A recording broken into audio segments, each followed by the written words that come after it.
Today, we're diving into a topic that's become more relevant than ever: our obsession with living longer. It seems like a universal goal to stretch our lives as much as possible, right? We marvel at scientific advances, read about new ways to extend our lifespans, and dream of reaching 100. But while it's natural to want more time, the real question is, why? What are we hoping to achieve with all those extra years? Consider this. Back in 1990, the United Nations estimated that only about 95,000 people worldwide lived to 100. Fast forward to 2021, and that number jumped to over 573,000. Our average lifespan has nearly doubled, and yet more people than ever are caught in the paradox of wanting more time without necessarily using the time they have to truly live. Over 70% of Americans say they want to reach 100, but why? Our desire to live longer seems to run parallel to the desire to have more experiences, more achievements, more time to finally get it right. But the painful truth is, we're not just afraid of dying. We're afraid of leaving unfulfilled. There's this haunting thought that we're running out of time to accomplish all the things we've told ourselves we should do before we go. Think about it. When a loved one falls seriously ill, our first instinct is to fight for every possible treatment, no matter how painful or invasive. When a 70-year-old is diagnosed with cancer, we rally behind aggressive therapies. When a 60-year-old has a weak heart, we beg the doctors to try anything. Suddenly, age becomes just a number, and we push back against nature's clock with every tool we have. But are we really fighting for the right reasons? Dr. Ezekiel Emanuel stirred up a storm when he published his essay, Why I Hope to Die at 75, arguing that living beyond that point often means just prolonging the inevitable decline in health and quality of life. He wasn't advocating for giving up, but rather for focusing on living well instead of just living longer. His point wasn't about quitting early, it was about living intentionally. We're not just afraid of the unknown that death brings. We're afraid that we're running out of time to truly live. This is what drives our relentless pursuit of longevity. It's not death itself.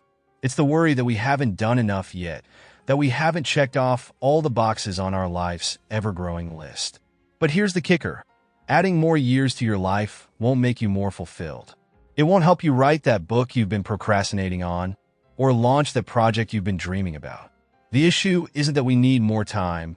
The issue is that we're wasting the time we have right now by prioritizing the wrong things. The secret to living a truly fulfilling life isn't in adding more time. It's in focusing on what really matters. It's easy to get lost in a sea of goals and bucket lists, but most of them fall into two categories: things we enjoy doing and things we feel we should do. The former, your hobbies and interests, bring moments of joy and relaxation. But the latter? These are the things we believe will complete us. Writing a book, running a marathon, starting a business. But this is where we get stuck. We blur the lines between these categories, and suddenly, every small desire becomes a life mission. And when we don't complete them, we feel like failures, like we've fallen short of living a full life. The truth? There are only three true critical areas in life: your health, your relationships, and your financial stability. Forget the noise. If these three pillars are strong, the rest is just decoration. You don't need to have 50 experiences before you die to feel fulfilled. Instead, strengthen these core aspects of your life. If you don't focus on what's really important now, adding more years won't change a thing. You'll just end up as an older version of yourself, still spinning your wheels, still trying to get there. You'll keep putting off that book, that project, that dream, because if it truly mattered, you'd already be working on it. It's time to strip away the distractions and face what's truly valuable. Because if you're not doing what you love right now, more time won't make a difference. The future isn't a promise, it's just a hope. So why spend today thinking about a tomorrow that may never come? So, instead of chasing more time, ask yourself, how can I live better today? What would it mean to live a life focused on your health, your relationships, and the security you need to pursue the things that truly matter? Once you know that, you're no longer enslaved by the fear of running out of time. When you focus on what truly matters, every day you're living well is a win.